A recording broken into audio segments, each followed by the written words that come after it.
Welcome to K times news బులెటిన్ల ముందుగా headlines. జర్నలిస్టులపై దాడులు కేసులు ఆపాలి, జర్నలిస్ట్ సంఘాల డిమాండ్.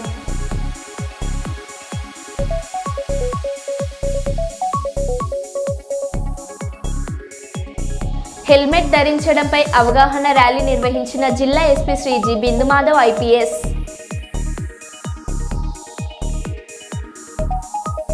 కేటీఆర్ పై ఏసీబీ కేసు నమోదైన నేపథ్యంలో తెలంగాణ భవనం ముందు రేవంత్ రెడ్డి దిష్టిబొమ్మ దహనం చేసిన బీఆర్ఎస్ కార్యకర్తలు. హైడ్రా వల్ల రియల్ ఎస్టేట్ కుప్పకూలిందన్న బీఆర్ఎస్ ఎమ్మెల్యే మల్లారెడ్డి. నేరాలకు అసాంఘిక కార్యకలాపాలకు పాల్పడే వారికి కఠిన చర్యలు తప్పవు, అనంతపురం జిల్లా పోలీస్ సూపరింటెండెంట్ పి జగదీష్.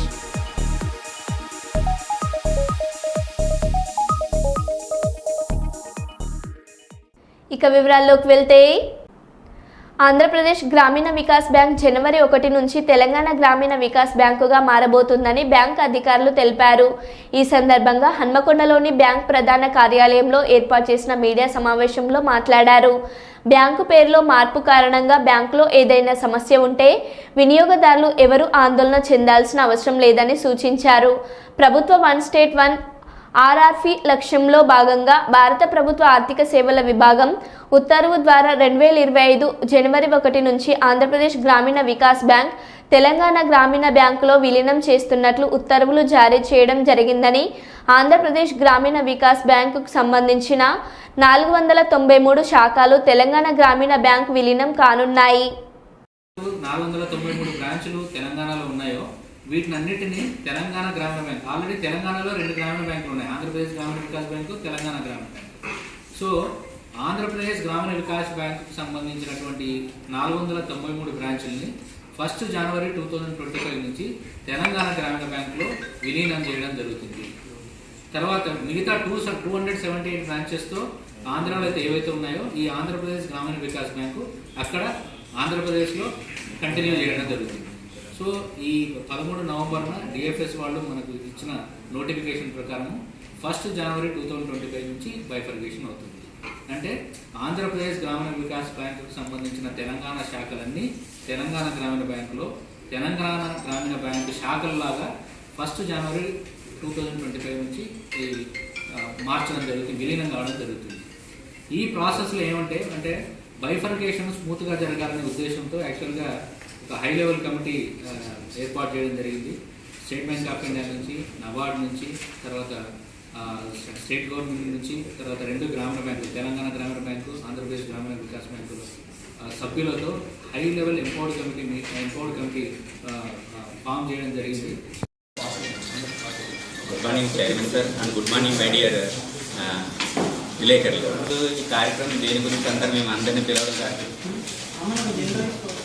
ఈరోజు ఈ కార్యక్రమం దేని గురించి, ఒక స్టేట్ 1 ఆర్ఆర్బి ఒకే ఆర్ఆర్బి ఉండాలి. స్టేట్ గవర్నమెంట్ సెంట్రల్ గవర్నమెంట్ తీసుకున్న డెసిషన్ ప్రకారంగా అజంజాహి మిల్ స్థలం అక్రమంగా ఆక్రమించుకున్న వారిపై రాష్ట్ర ప్రభుత్వం మరియు కలెక్టర్ తగు చర్యలు తీసుకొని వారిపై ఛార్జ్షీట్ దాఖలు చేయాలని మాజీ ఎమ్మెల్యే నరేందర్ డిమాండ్ చేశారు.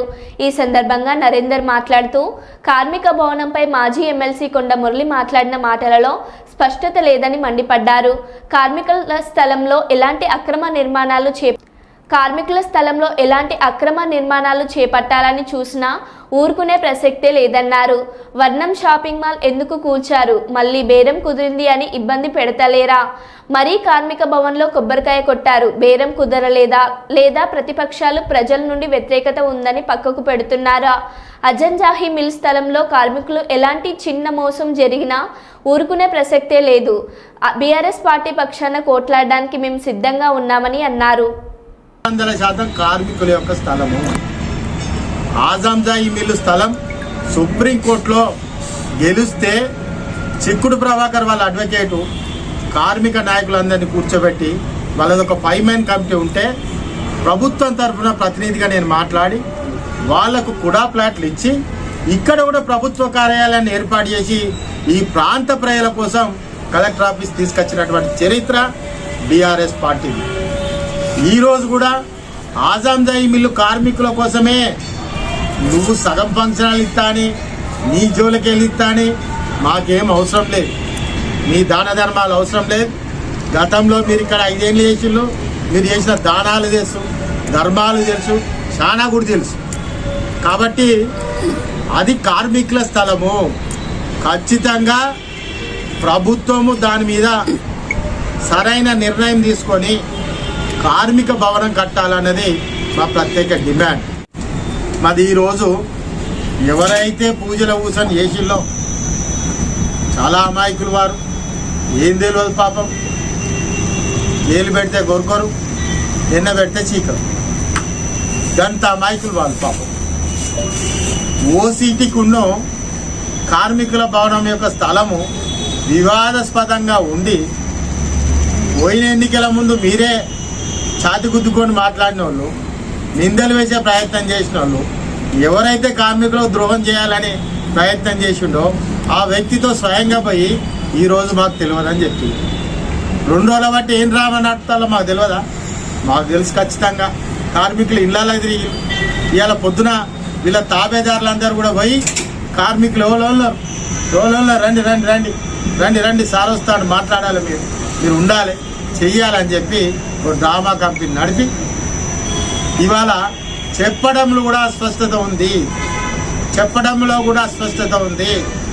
స్థలం అంటే గవర్నమెంట్ అయితే వీళ్ళకు ఫంక్షన్ హాల్ కట్టిస్తాడంట, గవర్నమెంట్ కాకుంటే సగం వారు డబ్బులు ఇచ్చైనా కానీ తీసుకొని కట్టిస్తారంట. అంటే ఒక స్పష్టత లేని ఆలోచనతో చెప్పడం జరిగింది. కానీ ఈరోజు మేము చెప్తున్నాం, నువ్వు ప్రభుత్వంలో ఉన్నా, నీకు అన్నీ తెలిసినా, అన్నీ చేసినా కానీ ఇవాళ నిన్ను సూటిగా అడుగుతానని. వర్ణం షాపింగ్ మాల్ ఎందుకు కూలగొట్టిందో బేరం కుదిరిందని మళ్ళీ దాన్ని డిస్టర్బ్ చేస్తలేరా? మరి ఇక్కడ పోయి కొబ్బరికాయ కొట్టిళ్ళు, ఇక్కడ బేరం కుదరలేదా? లేక ప్రతిపక్షాలు ప్రజా వ్యతిరేకత వస్తుందని పక్కకు పెడతాలా, లేకుంటే ఈ వ్యతిరేకత ఉన్న సమయంలో మభ్యపెట్టి దూరం సాగించే ప్రయత్నం చేస్తారు? మీకే ఆయనతో చనువు లేకుంటే వర్ణం ఎందుకు కూలగొట్టిళ్ళు, ఎందుకు ఇవాళ దాన్ని మళ్ళీ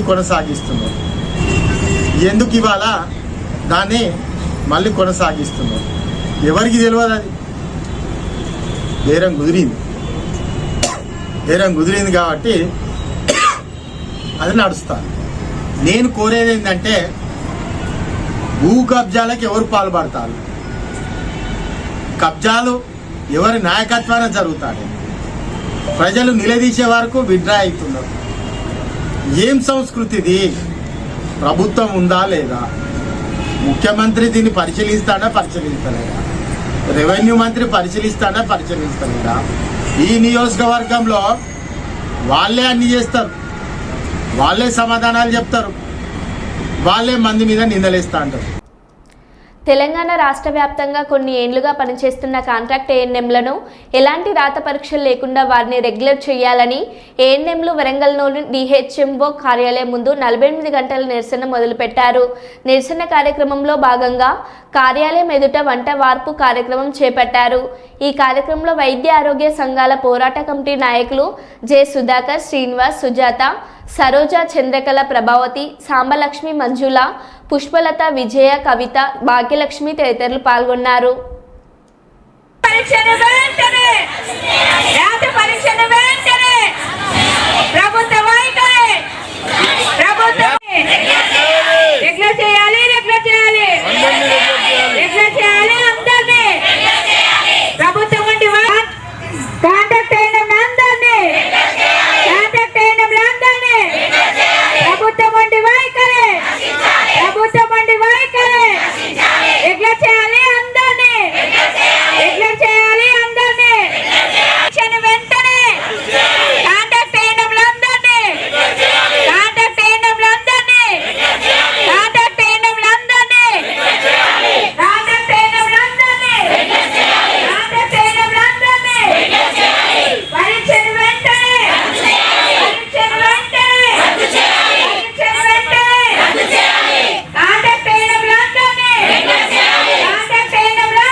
ఏంటంటే మేము ఇంతకుముందు కూడా చర్చలో విన్నాం. 12వ తారీఖు 13వ తారీఖు కూడా హెల్త్ మినిస్టర్ను కలిస్తే మేము ఇట్లా 16 సంవత్సరాల నుంచి 20 సంవత్సరాల నుంచి అందరం కాంట్రాక్ట్ వ్యవస్థలో ఉన్నాము.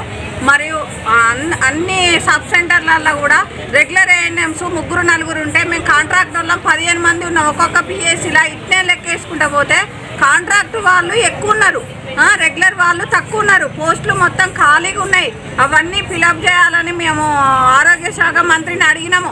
మొన్న 12వ తారీఖు నైట్ కలిసినాము. 13 మాకు రాండమ్మా అక్కడికంటే ఎమ్మెల్యే హెడ్ క్వార్టర్స్కు వెళ్ళినాము. అందరం నాయకులను తీసుకొని అందరం పోయినాం సిస్టర్లము. పోతే ఏమన్నారంటే 16 జీవో ప్రకారము కోర్టు ఇచ్చింది కదా అమ్మ తీర్పు, కాంట్రాక్ట్ వాళ్ళని చేయకూడదని అని అంటే అట్లా అన్నప్పుడు మేము 6,000 మంది ఉన్నాం. పోస్టులను పెంచి యథావిధిగా మమ్మల్ని అందరిని రెగ్యులర్ చేయండి అని మేము రిక్వెస్ట్ చేసినాం. ఎందుకంటే ఏజ్ బార్ అయిపోయింది. 17-20 సంవత్సరాల సర్వీస్ ఇచ్చినాక ఇప్పుడు రాత పరీక్ష పెట్టి మమ్మల్ని ఎగ్జామ్ రాయాలంటే ఇటు ఫీల్డ్ వర్క్ ఎక్కడ చేయాలి, అక్కడ ఇప్పుడు ఏజెన్సీ ఏరియాలల్లో ఆన్లైన్ ఆఫ్లైన్ కొన్ని ఆన్లైన్ కాకపోతే మళ్ళీ ఇంటికి వచ్చి కూర్చొని ఆన్లైన్ చేయాల్సిన పరిస్థితి ఏర్పడుతుంది. అలాంటి టైంలలో మేము ఎట్లా చదువుకుంటాం? ఈ ఎగ్జామ్ను పోస్ట్ పోన్ చేయండి, లేదా పోస్టులు బాగా పెంచి మా వాళ్ళందరినీ రెగ్యులర్ చేయండి. ఇన్నేళ్ళ సర్వీస్ ఇచ్చిన వాళ్ళకి మాకు ధైర్యం లేదా? మేము ఇన్ని సర్వీస్ ఇచ్చినాము, ఇంత గవర్నమెంట్ పథకాలు మొత్తం ప్రజలకి తీసుకుపోయి ఇన్ని సర్వీసులు ఇచ్చినాక మమ్మల్ని గుర్తించకపోవడం ఏంది? కరోనా టైంలో దేవతల మీరు పూల వర్షం కురిపించిన మీరు ఇవాళ ఎందుకు గుర్తిస్తలేరు? కాంట్రాక్ట్ వాళ్ళని మాతోటి వర్క్ అంతా తీసుకుంటారు, అందరినీ రెగ్యులర్ చేసిండ్రు. అంతకుముందు కూడా ఎట్లా అంటే ఏజ్ అన్నీ తీసుకొని 45% ఇచ్చి మన ఎగ్జామ్లో తీసుకొని కూడా రెగ్యులర్ చేసిండ్రు.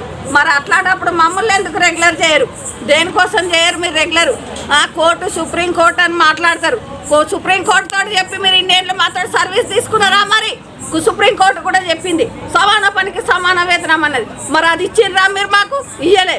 మరి అది ఎందుకు గుర్తిస్తలేదు? ఇది మాత్రం ఎందుకు బయటికి తీసుకొస్తారు? మేము ఒక్కటే చెప్తాను ఏంటంటే పోస్టులు మొత్తం పెంచాలి. 6,000 మంది ఉన్నాం మేము కాంట్రాక్ట్ వాళ్ళం.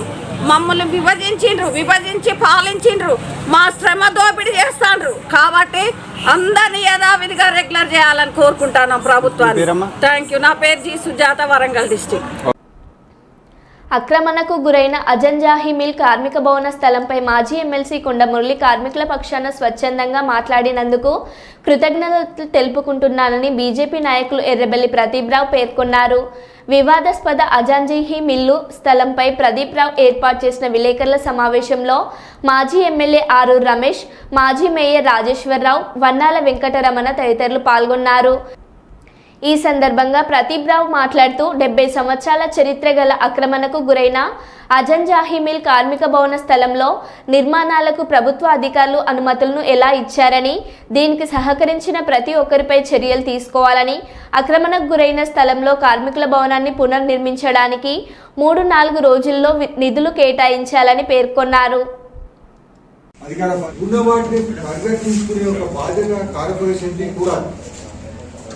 కార్పొరేషన్ కూడా ప్రభుత్వ స్థలాలనే కాపాడుకోలేకపోతే ఉన్న అధికారులు ఈ విషయాన్ని గమనించాలి.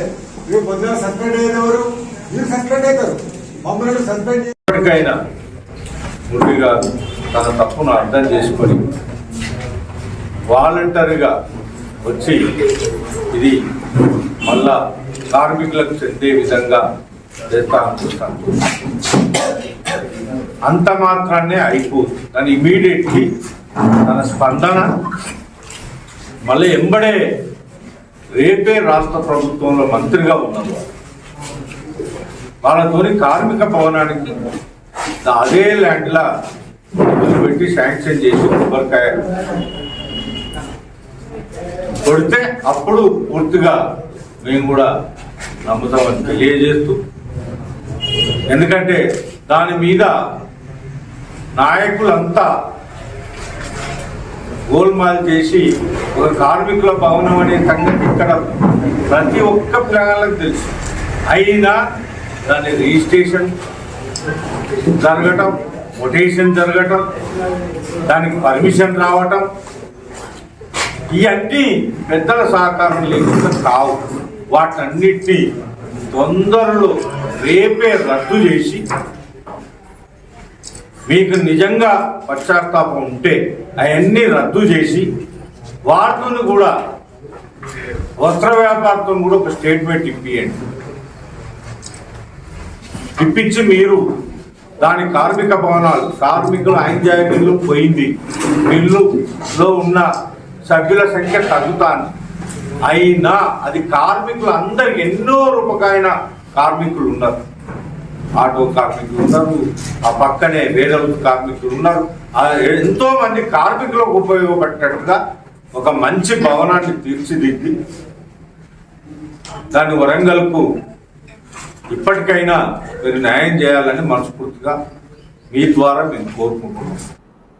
హైడ్రా ఏర్పాటయ్యాక ప్రజల్లో భయాందోళన మొదలై రియల్ ఎస్టేట్ కుప్పకూలిందని బీఆర్ఎస్ ఎమ్మెల్యే మల్లారెడ్డి అన్నారు. బీఆర్ఎస్ హయాంలో తెలంగాణ రాష్ట్రం అంటే ప్రపంచమంతా మారుమోగిపోయింది. హైడ్రా వచ్చాక అంతా కుప్పకూలింది. హైడ్రా ఏం తప్పు చేయలేదు, కానీ నగరానికి దిష్టి తగిలింది. శనివారం ప్రొద్దున్నే వెళ్ళి ఇల్లు కూలగొట్టాల్సిన అవసరం ఏముంది, ఇంకా 4 ఏళ్లు ఉందిగా, నెమ్మదిగా చేసుకుంటూ వెళ్ళండి అని అసెంబ్లీలో వ్యాఖ్యానించారు. ప్రతి ఒక్క డెవలప్మెంట్లో కానీ ప్రతి దాంట్లో కూడా హైడ్రా వచ్చినాక ఒక్కసారి హైడ్రా ఏం పెద్ద తప్పు పని చేయలే, కానీ హైడ్రా వచ్చినాక ఒక భయాందోళనతో మొత్తం కుప్పగొలిపోయింది అధ్యక్ష. హైదరాబాద్ సిటీ దిష్టి తగిలిపోయింది అధ్యక్ష. నువ్వేమన్నా అనుకో, ఎందుకంటే నాకు పెద్ద ల్యాండ్ బ్యాంక్ ఉంది, నాకు పెద్ద విద్యా సంస్థలు ఉన్నాయి, నాకేం నష్టం లేదు, నేనేం FTLలో లేను, బఫర్ జోన్లో లేను. నేను జనరల్గా చెప్తున్నా, అభివృద్ధి అమెజాన్, గూగుల్, ఫేస్బుక్, యాపిల్ లాంటి కంపెనీలు అమెరికా తర్వాత ఇక్కడ మన హైదరాబాద్ తెచ్చిండు మన కేటీఆర్ అధ్యక్ష. హెడ్ క్వార్టర్స్ ఈయనే ఉండే అధ్యక్ష. ఐటీలా మనం కర్ణాటక బెంగళూరు పిలిచినాం అధ్యక్ష. ఇక్కడ 9 లక్షల మంది ఉద్యోగాలు చేస్తున్నారు, ఐటీ ఉద్యోగాలు. పెద్ద పెద్ద ప్రపంచం అంతా కూడా హైడ్రా తీసుకొచ్చి పెద్ద పెద్ద వాళ్ళకు బుగులు పట్టిపోయింది అధ్యక్ష. గరీబుల్లో అయితే గుండెలు వలిగిపోయినాయి అధ్యక్ష. మరి అది ఎందుకు తెచ్చిర్రో ఏమో మళ్ళీ నాకు అర్థం కాదు. ఇప్పుడు ఒకటి అధ్యక్ష, ఇప్పుడు నాయే కొన్ని FTL ఉన్నాయనుకో, ఎగ్జాంపుల్ చెప్తా శ్రీధర్ బాబానా, మన ఇంట్లో మన సెల్ ఫోన్లో చూస్తే మన భూమి ద ఫ్లో ఆగిపోతుంది అన్న. మీకు దండం పెడతా, మీరంతా చాలా మేధావులు. మన ఇంట్లో కూర్చొని కూడా మన పొలం హైడ్రాలు ఉందా, చెరువు FTL ఉందా, బఫర్ జోన్లు ఉందా చూసుకోవచ్చు. అంత టెక్నాలజీ వచ్చింది. గూగుల్లోకి పోతే చూసుకోవచ్చు. చూసి ఎవరెవరికి ఉందో ముందే నోటీసులు ఇచ్చి ఓపికతో అర్జెంట్ ఏముంది, తెల్లారి శుక్రవారం పొద్దుగల్లే పోయి శనివారం పొద్దుగల్లే పోయి కూలగొట్టాలని ఏముంది అధ్యక్ష. నిదానంగా వాళ్ళు కూడా మన తెలంగాణ ప్రజలే, వాళ్ళంతా కూడా మీరు ఓటేస్తేనే మనం మంత్రిలో కూర్చున్నాం. మనం అంత ఆదల బాగా ఆధార్ చేసేది, టెన్షన్ చేసేది ఏం అవసరం. మంచిగా నోటీస్ ఇచ్చి బాబు చేంజ్ చేసుకో, మార్చుకో, చూసుకో, నీకు ఇది ఇస్తాం, గరీబోడు ఉంటే ఇది ఇస్తాం, ఈ బెడ్రూమ్లకు అని నిమ్మడంగా చేస్తే అయిపోయాయి కదా. ఇంకా 4 ఏళ్ళు ఉంది కదా మీకు, ఈ ఏడాదిలోనే ఫస్ట్ ఇయర్లో చేయాలని ఏముంది, అన్ని కొన్ని చేసుకుంటా వండి. రియల్ ఎస్టేట్ అయితే అధ్యక్ష రియల్ ఎస్టేట్ అయితే కుప్పగొలిపోయింది. ఏదైనా పెళ్లికి అమ్ముదామన్నా కొంటలేరు ఎవరు, పైసల రొటేషన్ లేదు, వ్యాపారాలు లేవు, బిజినెస్ లేవు, ఏమీ లేవు అధ్యక్ష. దయచేసి మీరన్నీ కూడా ఆలోచన చేయాలని మంత్రులు ఉన్నారు అందరికీ. ఈ దేశంలో అదాని, మోడీ, బీజేపీ మాత్రమే ఉండాలని బీజేపీ చూస్తుంది. ప్రతి పౌరుడి సమానత్వం కోసం రాహుల్ గాంధీ పోరాడుతున్నారు. మనుధర్మశాస్త్రంను బీజేపీ పాటిస్తుంది. కులమత ధనిక అంతరాలను సూచించే మనుధర్మశాస్త్రంను బీజేపీ అనుసరిస్తుంది. అంబేద్కర్ పేరు తలచడాన్ని అమిత్ షా తప్పుపట్టడం అంటే అంబేద్కర్ను అవమానించడమే. దేశ ప్రజలకు అమిత్ షా క్షమాపణ చెప్పాలి. అది ఆదాని ఉండాలి, ఈ దేశంలో మొత్తం ప్రధానమంత్రి ఉండాలి, అది మోడీ ఉండాలి, ఈ దేశంలో ఒకే పార్టీ ఉండాలి, అది బీజేపీ ఉండాలనే టార్గెట్గా బీజేపీ మరి వ్యవహరిస్తున్న తీరు మనకు అద్దం పడుతుంది. మా పార్టీ తరఫున LOP లీడరు రాహుల్ గాంధీ గారు ప్రతినిత్యం ప్రజల కోసం, అట్టడుగు వర్గాల సంక్షేమం కోసం, ఈ దేశ భవిష్యత్తు, ఈ దేశ హక్కులు, ఈ దేశ అస్తిత్వం, దేశ ప్రతి ఒక్క పౌరుని యొక్క మరి డెమోక్రసీ, ఇవన్నీ కూడా రాజ్యాంగంలో ఉన్నాయి, ఇది కాపాడుకోవాలి అని అంబేద్కర్ గారిని పదే పదే గుర్తు చేస్తూ, అంబేద్కర్ రచించిన రాజ్యాంగం, దాన్ని పార్లమెంట్లో ప్రవేశపెట్టి ఆనాడు నెహ్రూ గారు చట్టబద్ధత కల్పించి ఈ భారతదేశాన్ని ప్రపంచంలోనే అత్యున్నతమైనటువంటి డెమోక్రటిక్ స్టేట్గా, అదేవిధంగా బ్యూటీ ఆఫ్ గ్రేట్ కాన్స్టిట్యూషన్ ఉన్నటువంటి దేశంగా ఇవాళ ఉనికిలోకి తీసుకొస్తే సహించలేక మనుధర్మ శాస్త్రాన్ని పాటించే బీజేపీ పార్టీ ఇవాళ మనుధర్మ శాస్త్రం అంటే మరి అట్టడుగు వర్గాలకు చదువు దూరం చేయబడ్డది, అంటరానితనం తీసుకురాబడ్డది, మహిళలను అణచివేసినటువంటి సంస్కృతి, వర్ణ కుల మరి అదే విధంగా జాతి విభేదాలతో పరిపాలించేది మనుధర్మ శాస్త్రం. సమానత్వం, ఆడ మగ సమానులే, బీద బిక్కి అందరు సమానులే, అసమానతకు గురవుతున్నటువంటి అట్టడుగు వర్గాలకు, కులాలకు మరి అత్యధిక ప్రాధాన్యతనిచ్చి ఈ సమాజంలో అంతరాలు లేనటువంటి మరి ప్రోగ్రెస్ని తీసుకురావడం కోసం భారత రాజ్యాంగాన్ని రచించినటువంటి మహనీయుణ్ణి తలుస్తే ఇవాళ అమిత్ షా గారి యొక్క అహంకారము మరి పడగ విప్పి బుసగొట్టింది. దాని ఫలితమే మీరు అంబేద్కర్ అంటే మరి ఏం సాధించలేరు, కానీ దేవుని పేరు తెలిస్తే మీరు స్వర్గానికి పోతారంటారు. అది కూడా మీరు చెప్పే దేవుణ్ణే తలవాలి, మాకంటూ వేరే దేవుళ్ళు లేవు. ఈరోజు ఈ 75 సంవత్సరాల కాలంలో మాకంటూ ఉన్నటువంటి దేవుళ్ళు మా కేటీఆర్పై ఏసీబీ కేసు నమోదైన నేపథ్యంలో తెలంగాణ భవనం ముందు రేవంత్ రెడ్డి దిష్టిబొమ్మ దహనం చేసిన బీఆర్ఎస్ కార్యకర్తలు.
మరో బులెటిన్లో మళ్ళీ కలుద్దాం. Stay tune.